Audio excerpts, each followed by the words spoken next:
Hey YouTubers, Glynda here. I wanted to make this quick video to talk about the coming war. Um, I've been praying a lot about what's going on, in the news and everything. I don't watch the news, but I catch a headline every now and then, like on the internet or something, so I kind of have an idea. And I know that President Trump has imposed tariffs in other countries, and they're not happy about that, and this and that. And I know that we are being threatened basically by, I guess we're being threatened by Iran, or we've threatened them or something. But in others, there are other countries also who are saber rattling. So anyway, I've been praying a lot about this, and I just got this very strong feeling in my spirit the last several days about this whole war situation. But then today I started thinking about the vision that I had back in, I think I was at the Yellow House of Horrors, so that would have been about 2016, where I saw President Trump's face. Well, after he left office, I was like, okay, I don't usually have visions that don't happen, but something went wrong. So I just kind of put that on a shelf to figure out later. And then when he got back into office and I remembered that vision, I'm like, okay, not good.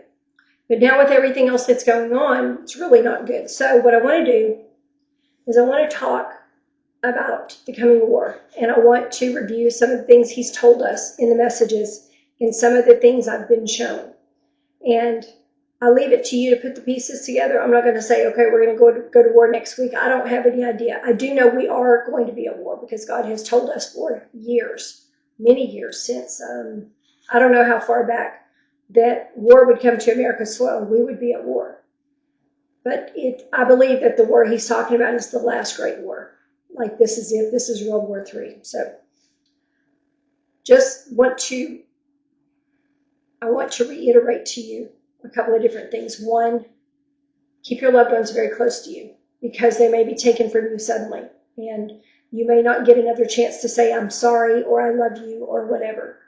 And another thing is, if you have sin in your life, get it out. Do not take that chance on your eternity, okay? Just don't take chances with things like that. We don't know for sure everything about all that. Some people say, oh, if you've been saved and you're in sin, you're still saved. I don't know for sure on that, but I can tell you this, I avoid sin like the plague. I don't want any sin in my life when I stand before him on judgment, and you shouldn't want any in yours either. And there is no pleasure on earth that is worth taking that chance, okay? You don't want to end up in the smoking section of eternity and not the non-smoking, I'm just saying. All right, so the bottom line is war is looming. It's looming rather large and rather loudly. The Lord told me some years ago that President Trump is our judgment magnet. He literally called him a judgment magnet. I think I printed out the word where he said that, but I'm not sure. He is called to, people criticize him and all that, whatever, but he is called to draw the judgment to the United States that God himself has ordained. So nothing you pray is going to take that away, okay? It's just not going to. Those of us who are truly saved, truly walking with the Lord, that are left after this war starts, are here to bring other souls into the kingdom, and then God will take us home. Okay. The vision that I had in 2016, I cannot find it. I know I've got it typed up somewhere. I don't know where it is. I don't remember what I was doing or anything when I had it. If anybody has a copy of that, please tell me. Or tell me the name of the word if it's on the side, because I can't find it. I remember that I heard the words preemptive strike.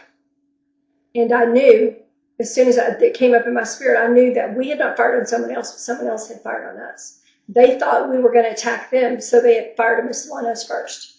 And I saw President Trump's face, and he was not happy. Needless to say, he was angry. But when he went out of office, I was like, okay, I don't really understand why I had that vision, but okay. But now he's back in office. Preemptive strike by another country. And I'm pretty sure that I saw in the vision that it was nuclear, but I can't confirm that for sure because I can't find it. And at the age of 65, you don't want to rely on your memory. Okay.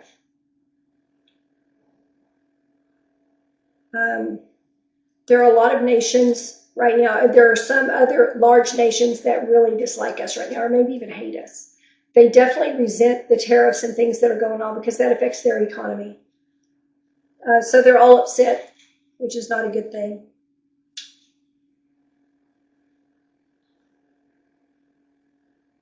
The most important thing that you can do in this time is to pray for lost souls. I know I've said that before, but y'all, I'm telling you, the most important thing you can do in this time is to pray for lost souls.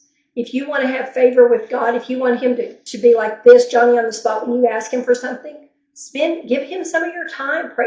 When you're driving to work, pray for lost souls in that neighborhood, in that town, in your town, wherever. All the people that are not saved yet. A lot of people have no one to pray them into the kingdom. What if that had been us? If my mother and my sister had not prayed for me, I don't know where I'd be. I don't know if I'd have ever been saved. I was running pretty hard.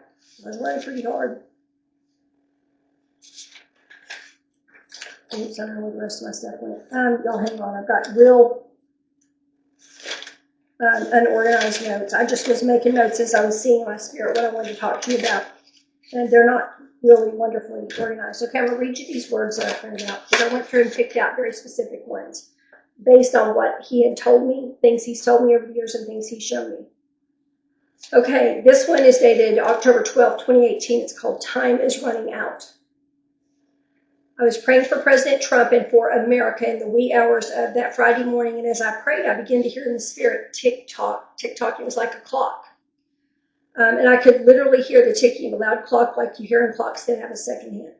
Time is running out, my people. I have ordained judgment on America for its sins, for the sin of murdering innocent souls I created, for the sins of rebellion against me, for turning away from me and worshiping false gods in my place. I created you and all the beauty and riches that are within you, and you have cast me away as refuse. So we've thrown them away like trash. I will now turn your beauty, the beauty and riches worshipped around the world, into refuse.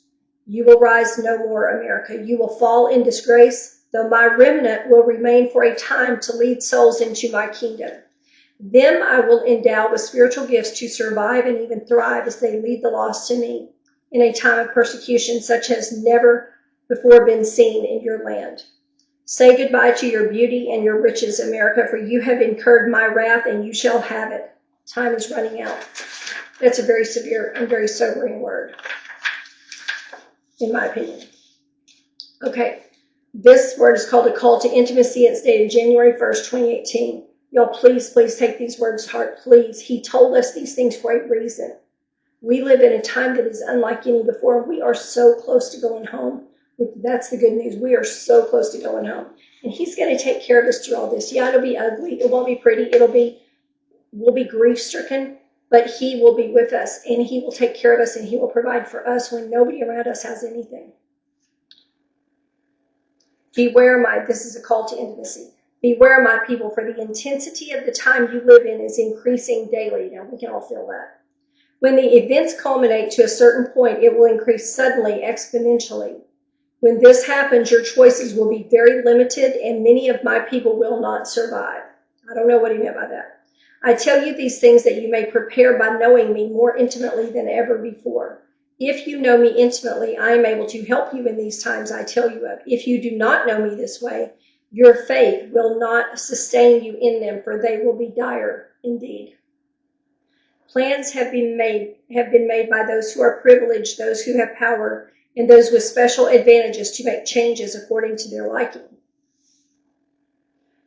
Their plans will be carried out because the time of the end is upon all flesh, and all scriptures must be fulfilled that my people can come home to be with me here in heaven.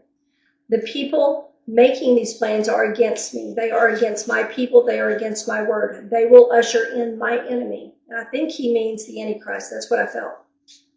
This group is made up of many peoples or nations, and they have long plotted to destroy this country because of its foundation in me. Though many in this country no longer love my name or serve me, this country once stood for me and my ways like no other. He sounded so sad. My children, you must get ready for what is coming. Becoming close to me, walking in intimacy with me is not an overnight process. If you do not begin, you will not arrive. You will not have enough time to do this if you do not begin now.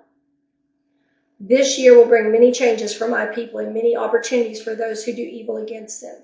See that you have no part in oppressing my people. See that you take no part in siding with what is wrong. See that you worship only me, for the end is at hand, and those who do not will suffer a terrible end. Nobody wants that. Okay, now this one is called Division, and it came It's dated January 29th, 2018. And as I was posting it and scheduling it, I heard the Lord speak, and he was angry at people who were judging President Trump then and others that he's placed in power. And he said, "Who are you, O man, who judges the works of my mighty hands?" And I thought, "Ooh, wow, that's pretty serious." Okay. It was the wee hours of Saturday morning, and I had awakened for no apparent reason and was unable to get back to sleep. So I decided to make coffee and spend some time with the Lord. I eventually turned on the news, but muted it. I glanced up, and President Trump was on again. He was always on the news those days. There was so much strife in the White House then that it was grieving everyone, if y'all remember that. And I was thinking about that, and the Lord said, "I am bringing the division." And I never thought, that the division could be coming from him, because I consider division a bad thing. "I have told you I am drawing the lines. It is time for all the peoples of the earth to choose which God you will serve. Will you serve me, the Almighty, or will you serve Satan, the God of your world? I desire you to choose me, that your souls perish not, but you are free to choose. I have given you leaders to bring division and make the lines more clear. Leaders of this type cause people to take sides, and this is that my purposes may be fulfilled in this time. The time of complacency is past, my people. You will now experience events and atmospheres in your world that will force you to choose which side you will serve, for your very lives will be at stake. I am accelerating my mercy that my true bride may be ushered home more quickly. Do not grieve so when you see them leave the earth, but realize I love them so and desire they would be with me." That's just beautiful that he'd say that. When he spoke this last paragraph, I saw a series of people who walked closely with him being taken home ahead of the horrific events to come. People will not understand why these were taken, thinking that they would prefer to stay here, but anybody in their right mind would not prefer to stay here, in my opinion. Okay. Now, this word is dated October 1st, 2015. These are not in chronological order, and it's called coming back. I am coming back much sooner than my church thinks. My bride is not prepared for her bridegroom. There is much sin among my people, and this should not be so. My glory is falling in the earth now. Many miracles shall herald the truth of my word. Many shall be saved, and the persecution of my people shall arise from the evil one. The persecution will indeed be intense, because the enemy is desperate to stop my glory in the earth. But my glory will not be stopped, because my true children will stand boldly and proclaim my word, even in the face of death. Great shall be the reward of those who do this. Fear not, my children, when you see these things happen, for then shall I return for my glorious church, after she has been purified by the refining fires of persecution. In an instant you will be with me here in your eternal home. Okay, now this is from, I'm going to read you part of this word called Darkness Comes Quickly from March 8th, 2017. And in this, he talked about former President Obama, where he showed me a vision that included him. He didn't talk about him. There were all these men, there was like 10 men or so, and they were all standing together, and they were wearing business suits, but they were standing like knee deep in this filth that I can't even describe. It was so nasty. It was disgusting. And they had it on their face and their hands, and he was their front man. And I said, why do they need a front man? And I sensed that the others, if they stepped forward in leadership, it would be obvious what they were up to. And I said, why him? Why Obama? And he said, smooth speech. They share their filth. I don't know what that means, but I see them sharing filth. It may be filthy lucre or some type of perversion. And I said, what do they want, Lord? And I saw a giant throne pushing up from the north on a globe of the world. And it was no ordinary throne. It was huge, huge. And I saw them rejoicing as it pushed upward through the earth's dirt. It takes up most of the top of the globe, and it is a very strong throne. And I think that means it will have much earthly power. I did not see anyone on or near the throne when it pushed up. I see Obama taking gifts or bribes from other countries to do something evil for them. I don't know what. He is laughing with glee as he pushes them into his pockets. Then I see him resume his smooth speech face, the one he always had when he gave speeches. And I heard, world dominion. Then the praying turned into warfare tongues. Very angry because I was praying and I was, real angry. Authoritative, and I have prayed those only very occasionally in my lifetime. Darkness comes quickly. Chaos comes to your White House and to the world scene to distract my people from what is really happening behind the scenes. Now, this was 2017, and by 2018, there was strife in the White House. Only those who seek me on a deep level and spend much time in prayer will see what is coming before it hits.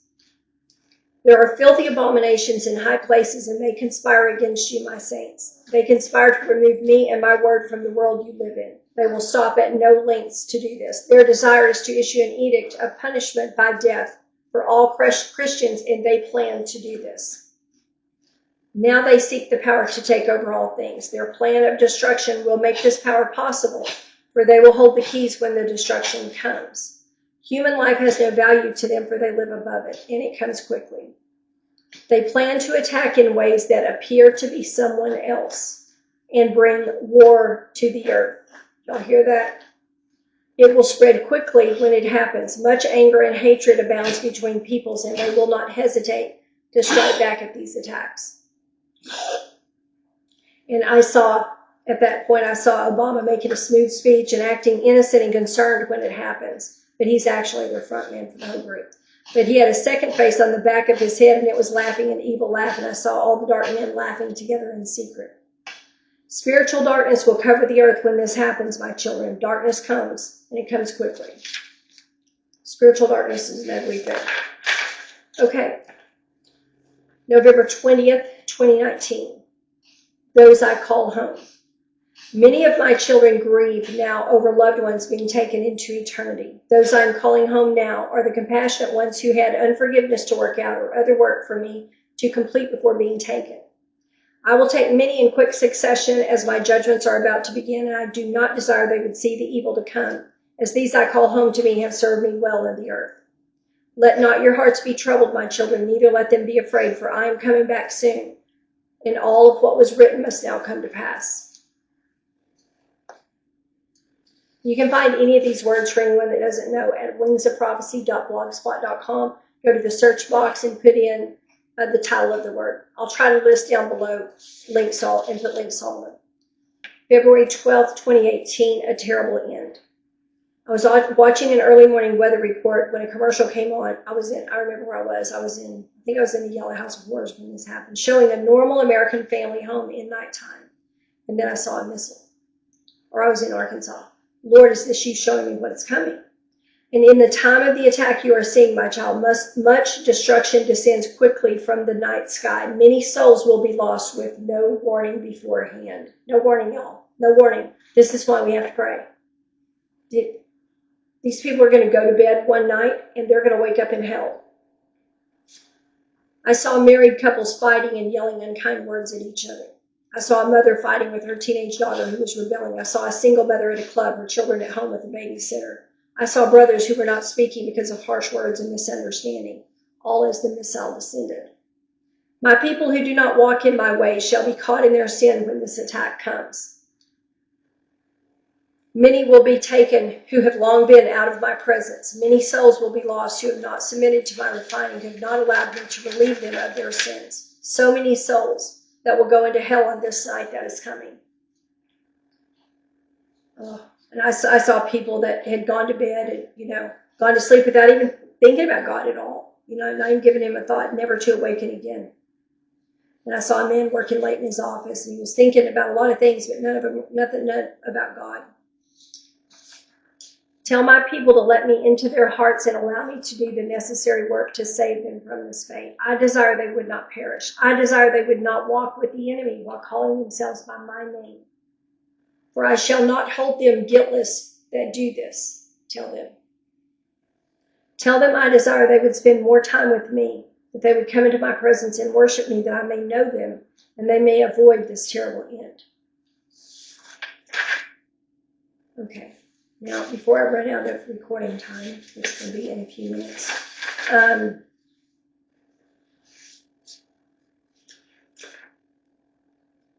want to just say this. Let me make a suggestion. Many of us, and y'all have told me, are not involved in a church. I don't like corporate worship. I don't like it. I've never liked it. I like to worship alone, just me and God. And I just don't get a lot out of church services, so I just don't go. It's a lot of work for me to get up and get all ready and everything and then go to church. And just to sit there and not enjoy it. So I just don't go. That doesn't mean you don't worship. God says, worship me. We're supposed to worship him. Let me give you an idea, because I do this. This morning, I was feeling rough this morning. I was thinking about God, and I was thinking about the war and everything like that. And so I thought, I want to sing a song to him. And I can't sing. Y'all do not want, this is not something you would want to hear, okay? It's like when you sing in the shower and you're way off key. It's like that. But I pulled up Carrie Underwood, How Great Thou Art, I think, and just played it on my phone. And I sang to him. And by the time the song finished, I was weeping and in his presence. That's worship. The rest of the day, my mind, that song has been playing in my mind. One song.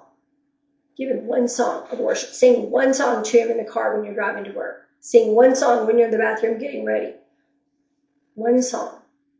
If you will just give him the slightest bit of worship, you will see a reaction. You will see God show you favor when you pray for things. And you will walk more closely with him. And that is what you need for what we're going into. However much of it you're here for, whether it's a week, a month, a year, we don't know when it's going to start. The war is coming. There is no question whatsoever. Y'all remember I had that vision of the people running? If you watch it, there's an old movie from I used to know this, what year it was. 1983, called The Day After. It's about a nuclear attack on a little town in Kansas. And when it starts, the people they're all running everywhere. And in this vision, I saw people running like they were going to, and then they were like, no, and they kept running. They didn't know where to go. And the Lord gave me one word about the invasion on the coast, and it was really bad, and it was similar to that. Seeing and hearing about people running, you know what's coming. Now, if you know that a bomb has just landed, 50 miles from you, and you saw it come down, and you're like, okay, when you start seeing the planes going over, and you're hearing you know we're at war. And you know there are enemy soldiers going to come onto our land. What are you going to do if you haven't spent any time with him? What are you going to do in that moment? You're going to go pack a bag? Who's going to help you? Who's going to help you? Because humans won't be able to save you from this. Do you hear me? They won't. Please hear me. Please, please hear me. You can prep your little heart out. But if you don't know God, it's not going to help you. You need to know Jesus. You need to know him intimately, which means you spend time with him and you sing songs to him and whatever, and you pray and you read his word. You don't have to be perfect at it, but you need to give him some of each day, even if it's 5 minutes. 5 minutes. You can spare 5 minutes. Anybody can. I don't care who you are. You're not any busier than I am. You can spare 5 minutes. Please hear me. I'm trying to help you. The reason that I go, don't know how long it takes me to get ready to do something like this. It's ridiculous at this age. But I don't want to come on here looking like a scarecrow and scare the daylights out of you also. It is a lot of work for me to make a video. That's why I don't make more videos. I try, but it's so time consuming. And by the time I set up the equipment and I do all of a sudden I got to edit, it is because I want you to be okay. I want you to be in the right place when this happens. I want you to understand what's coming and be ready. And I want you to fear his mighty power. If he is not helping you, you have no help in what is coming. And your only other option is either to give yourself over to the mark and to Satan, or just perish. But if you don't know Jesus, if you perish, you're still going to Satan. So think about that, okay? That's a real thing. He's real. The Bible is true, and God is very, very real. There are a lot of people that have made videos on YouTube who didn't think he was real, and then you let them have an experience, and they had an encounter with him, and they're saying now he's real, which is good. Somebody was praying for them. Pray. Intercede for people. That is very closely. There's nothing closer to God's heart than that. He sent Jesus to die for us, to save the lost people, to save us from our sins. Now, he saved us, so we need to help him save the others. There's the old guy with the shopping cart you see walk down the street. There may be nobody to pray for him. He might have been called to be a mighty warrior for the kingdom, but nobody prayed. Maybe all his family died. You don't know what that's like until you get old and your family does die. I lost my last surviving sibling last year. I am the last one standing, and that is a position I never wanted, I promise you. It hurts when your family's gone. It does. It's just a very sad condition to be in because you don't, it's just bad. Anyways, let's don't get into that. But That's coming for a lot of people. And there are a lot of people that's already happened to. You know, bad things happen to people and, you know, their life falls apart or they end up homeless or whatever. We need to have compassion on them and at least pray for them. I have a friend, he has such a soft heart. He goes and sits at a fast food restaurant and eats breakfast, and while he's there, he prays for everybody he sees to be saved. 20, 30 minutes. He prays for those souls every day. And he is in his 80s. If he can do that, you cannot tell me you cannot spend 5 minutes praying for people. You can do that while you're driving. You can do that while you're in the bathroom, in the shower, wherever. It doesn't matter where you are. Lord, please save all the people that live in my neighborhood. Please save all the lost souls that live in my town and the town next to me, the town that I grew up in, wherever. Lost souls anywhere in the world. I like to pray stuff like, Lord, please save the most violent gang member that's within 100 miles. You know, save that one and turn them to evangelize those around him. And I pray for people in Hollywood. They need prayers. Some of them have gotten saved, but they need prayers too. Just pray. You can do that. Okay, that's all I have for y'all. I just wanted to tell you that the war's a real thing. It is coming. I don't know when it's coming, but he's pretty much told us how it's coming. It sounds like we're going to get hit at night with no warning whatsoever. We're going to go to bed one night, think everything's cool, and wake up to a nightmare. So, Jesus bless you. Thanks for watching. Have a great weekend.